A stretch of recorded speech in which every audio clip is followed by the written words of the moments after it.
Hi, my name is Evan Cole. I'm the Director of Arts Programming here at the Crossroads Guitars and Art in Gilbertsville, PA. I'm very happy to be with Michael Albronda of Phil Jones Bass. How's it going? Thanks for being here, man. Thanks, man. Yeah. All right. So I just want to know about how you like to play. I heard you playing when you first came in here, and it was awesome. So how did you get started? Started bass playing or working with Phil? Yeah. Bass playing, I was maybe about 11 years old, and I saw Sting on MTV, and that was, my mom actually took my sister and I to the Ghost in the Machine tour. That was 19, I'm showing my age, 81. The Go-Go's opened up for the Madison Square Garden. There was Sting with his fretless P bass jumping around the stage, playing Taurus pedals, playing upright bass, and I was just like, that's what I want to do. And that was the thing, and just as I got older, I started getting into stuff like, of course, like Jaco Pastorius and Stanley Clarke, and reggae bass player like Robbie Shakespeare and Ashton the Family Man Barrett. And then like pop music like Level 42 Mark King. Yeah. Is great. And then Duran, John Taylor, always dug his stuff. And yeah, I just if it's great bass playing, of course, James Jamerson, Bob Babbitt, who was a PJB guy for a while until he passed, and just that's how I got started. So like everyone, Sting, and the rest is history. Sting, and the rest is history, man, and that's what it is. And I sold guitars at Sam Ash in the early '90s. I did that until almost the 2K, and I guess I could say the companies I worked for. I worked for SWR till the Fender buyout, and then I worked for Gillian Kruger. Okay, yeah. And Aguilar as well, and I made my rounds, and like I said, I've been with Phil since 2007. Okay. Around there, yeah. And that's been the thing, you know. And what's it like working with Phil? Like, what's it all about? I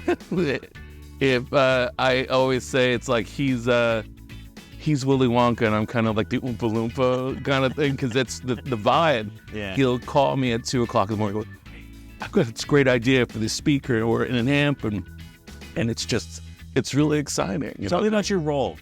I am the product specialist, and I'm what they call the dealer liaison. Yep. And what I do is, of course, I do product demonstrations, like I'm probably going to do here tonight, and I go out with the reps. We go to various, music stores, a lot of our dealers, and I demonstrate the product.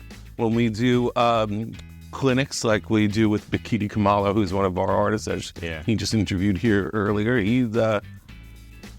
It's just, I can't tell you how much fun it is going out on the road with him. Yeah. And just, I was a huge fan of his also growing up.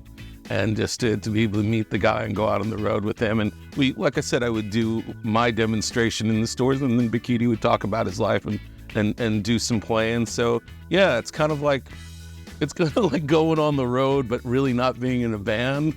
It's kind of like, I always wanted to go out on the road, but I never pictured myself doing this. I figured if I was going out on the road, I'd be in a band somewhere and being a bass player, but I'm kind of a bass player still. It's just like, it's a different vibe, because you sort of have to develop a certain way of playing without a band. Yeah.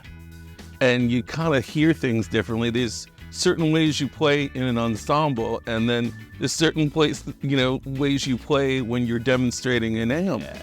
And they're totally blending. You don't have to worry about blending, and you really hear all the good and bad in your playing, especially through our product is so transparent, that you can't really hide behind it. If you've got bad habits, you're going to hear it. And I remember when I first started working for Phil, and he sent me some of the samples, and he called me up a few days later. He's like, "Did you get the stuff?" I was like, "Yeah." And he's like, "Well, what do you think?"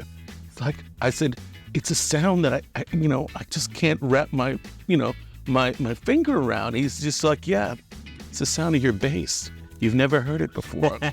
And I said to him, really "Wow, cool. Here I am most of my life playing through amplifiers, bass amps that just had so much coloration in it. No matter how you try to set it flat, it's just loaded with coloration." And we see you make the connection with the bass first. Yeah. And the amp is the second thought, Right. So, you love a certain bass for the way it feels and, the way it sounds. You shouldn't have any sort of conflicting ideology between the bass and the amplifier. And with PJB, that's the whole thing of what we're doing. It's like you're hearing the sound of the bass. You're not hearing the sound of the amp. Yeah. No. So he was telling me, that like, in a way, like smaller is better, or that like there's definitely benefits to. And it's funny because he was laying the physics and the material science. I can't get into the geometry of the whole thing, but I can tell you, yes. I mean, in layman's terms, small speakers are quick to start working, quick to stop. Yeah. So everything is in real time, like your studio monitors. When you go in to mix a record, what size speakers do we use? Right. They're small. Why?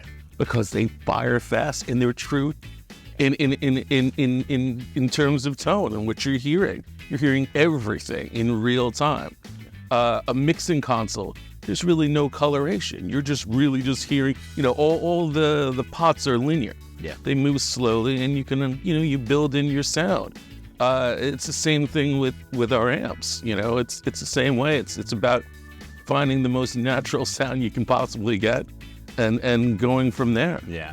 Now he told me about you've got the speakers, bass amps that they can fit 2 in a shoebox. Yeah. Yeah. What are those things? Well, that's our new X4.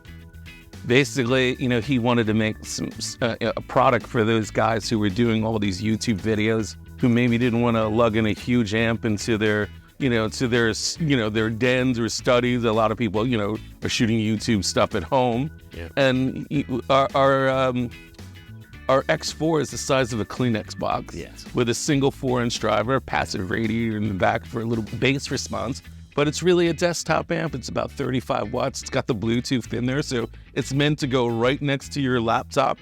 It's this big, and you plug right in, and you go, and it's just the most natural sound for something that size. Now, you're not going to do a reggae gig with this particular. You're not going to play the reggae Sunsplash with an X4. Yeah. But it's all about maximizing the amount of space and power that you can get from such a small footprint. And that's the whole, deal. Now, I wanted to know, you have this job, you're meeting musicians, you're meeting, music store owners, and you're getting your hands on all this gear. Yeah. What is some of the stuff that, like, when you realize that you just have all these toys at your fingertips, what do you gravitate toward? Bass-wise? Bass-wise, whatever. well, first of all, everything bass-wise is headless for me because I have to fly with it. It has to fit in a guitar bag. It's got to fit in the overhead. So I have, I have quite a collection of headless basses. It's a brand new. At the top of the list would be I have a Mike Tobias design 5-string headless that has become like just. I just don't want to put it down. It just sounds so great. And those guys do amazing work. And they're venturing into the whole world of headless basses now. I do have some NS design, Ned Steinberger radius basses. I have a Kiesel Zeus. I actually have one of the first ones that they made, the one that's actually on their website and was in their catalog. Little Sunburst one that I got from NAMM, from those guys. Yeah. It's outstanding. Jeff Kiesel does some great stuff. Yeah. I have a Brubaker headless single cut 5-string from Kevin Brubaker. Just fantastic. As far as effects or stuff, I'm really not an effects person to say. I can't tell you how it drives me crazy to see amp videos where people are, trying to tell you what an amp's sounding like, and they've got overdrives and octave dividers and envelope filters. Right. And it's like, well, where's the sound? Where's the sound of the amp? So, yeah, that's not that it's, envelope filters, mutrons, that kind of stuff is way cool. But in the demo world, it's really about controlling sounds with your hands, really. Yeah.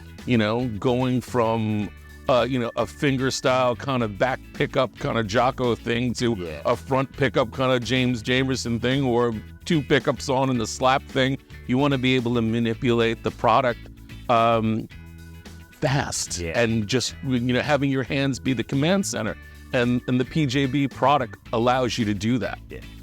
because you have a clean canvas. You're not going back to the amp. I gotta set this. And it's like purity. It's just like, pure. Yeah. It is just the sound of the bass and the person who's playing it. Like I said, if your bass has got a lot of sweet spots on it or some dead spots, you're gonna hear it. You're gonna hear it. So one thing that Phil mentioned when I was talking with him is that he's called you like an encyclopedia of pop music. So what I want to know is what are some like bassists that you're listening to now that are like tearing it up? Modern bass players? Yeah. Thundercat. Yeah.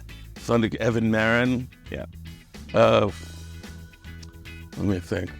I don't put you on the spot a little bit. Yeah, no. Who's new? No, that's definitely Evan Marin, definitely Thundercat. Or like, you know, even if it's more, it doesn't have to be like the hottest, cutting edge, but like anybody that you're listening. Well, that's just I'm listening to it and I'm digging, you know, what they're doing. Yeah, no, those two guys come to mind, you know, first and foremost because they're just doing some really great things. The guy from Dirty Loops, Hendrik Linder, that guy's doing some crazy. When you're doing like, you know, Britney Spears covers and you're doing like fusion versions of them, that's pretty amazing. So as far as the young guys, new guys, up and coming, those would be the dudes I'd say are really just tearing it up and doing some exciting things. And I mean, I like listening to that just as much as I would like, you know, listening to like an old Motown tune or like, you know, an Iron Maiden tune by Steve Harris. If it's great bass playing, it's great bass playing. Great bass playing knows no boundaries. It's just great. You don't even know why you're listening to it, but it's just right. It just has that it factor to it. That's just fantastic. That's great. So yeah, I try to just listen to, you know, the old cliche people say, "Oh, I listen to everything." Yeah, no, I really do.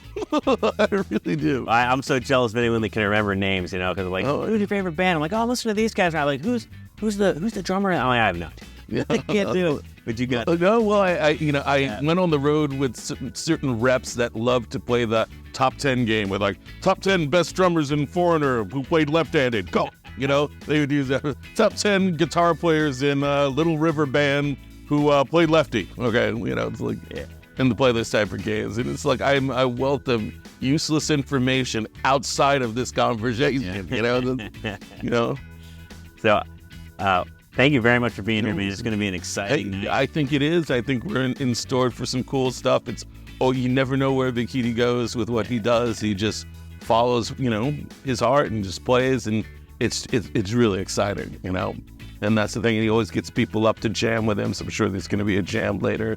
Yeah. And that's that in a nutshell. And I think we're going to maybe do some sounds over there. Cool. We get a chance and rock and roll. Yeah, absolutely. Thanks, man. Thank you, brother. Yeah. All right.